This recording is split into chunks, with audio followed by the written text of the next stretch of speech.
வணக்கம் என்னுடைய அன்பான சப்ஸ்கிரைப் குடும்பத்தினரே. நீங்கள் அனைவரும் நலமாக இருப்பீர்கள் என்று நம்புகிறேன்.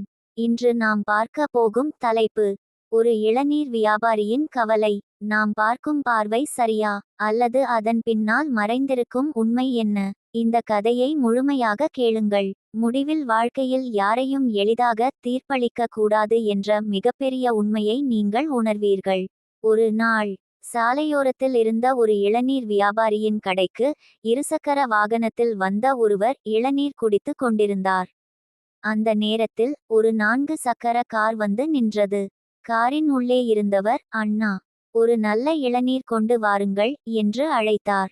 அதை கேட்ட அந்த வியாபாரி ஏற்கனவே இளநீர் குடித்து கொண்டிருந்த வாடிக்கையாளரிடம், "ஒரு நிமிடம் ஐயா" என்று மரியாதையாகச் சொல்லிவிட்டு உடனே காரை நோக்கி ஓடிச் சென்றார்.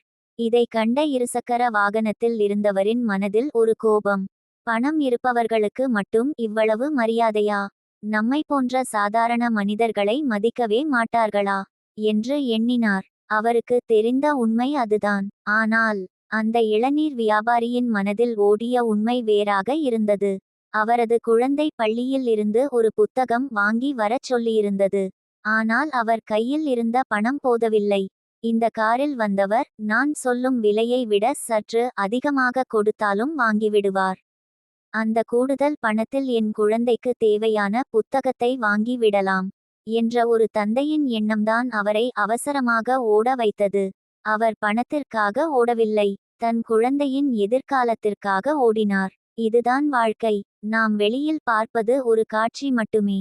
ஆனால் ஒவ்வொரு மனிதனின் மனதிலும் யாருக்கும் தெரியாத ஒரு போராட்டம் நடந்து கொண்டே இருக்கும். யாரோ ஒருவரின் சிரிப்புக்கு பின்னால் கண்ணீர் இருக்கலாம். அவர்களின் அமைதிக்கு பின்னால் 1000 கவலைகள் இருக்கலாம். அவர்களின் அவசரத்திற்கு பின்னால் குடும்பத்தின் எதிர்காலம் இருக்கலாம். அதனால் ஒரு மனிதரை ஒரு நிமிடத்தில் எடை போடாதீர்கள். அவர்களின் சூழ்நிலையை அறியாமல் அவர்களை தவறாக நினைக்காதீர்கள். ஏனெனில் ஒவ்வொருவரும் அவர்களுக்கு தெரிந்த போராட்டத்தை அமைதியாகச் சுமந்து கொண்டிருக்கிறார்கள். இன்று இந்த கதை உங்களுக்கு பிடித்திருந்தால் உங்கள் கருத்தை கமெண்ட் இல் கண்டிப்பாக பகிருங்கள். இந்த வீடியோ உங்களுக்கு ஒரு சிறிய வாழ்க்கை பாடத்தை கற்றுக் கொடுத்திருந்தால் உங்கள் நண்பர்கள் மற்றும் குடும்பத்தினருடனும் பகிருங்கள். இதுபோன்ற வாழ்க்கை உண்மைகள், ஊக்கமளிக்கும் கதைகள் மற்றும் மனதை தொடும் வீடியோக்களை தொடர்ந்து பார்க்க என்னுடைய சேனலை சப்ஸ்கிரைப் செய்து பெல் ஐகானையும் அழுத்த மறக்காதீர்கள். உங்கள் ஒவ்வொரு பார்வைக்கும், ஒவ்வொரு லைக்கும், ஒவ்வொரு கமெண்ட்க்கும் மனமார்ந்த நன்றி. நான் உங்கள் திவ்யா. மீண்டும் ஒரு அருமையான பதிவில் சந்திக்கிறேன். நன்றி, வணக்கம்.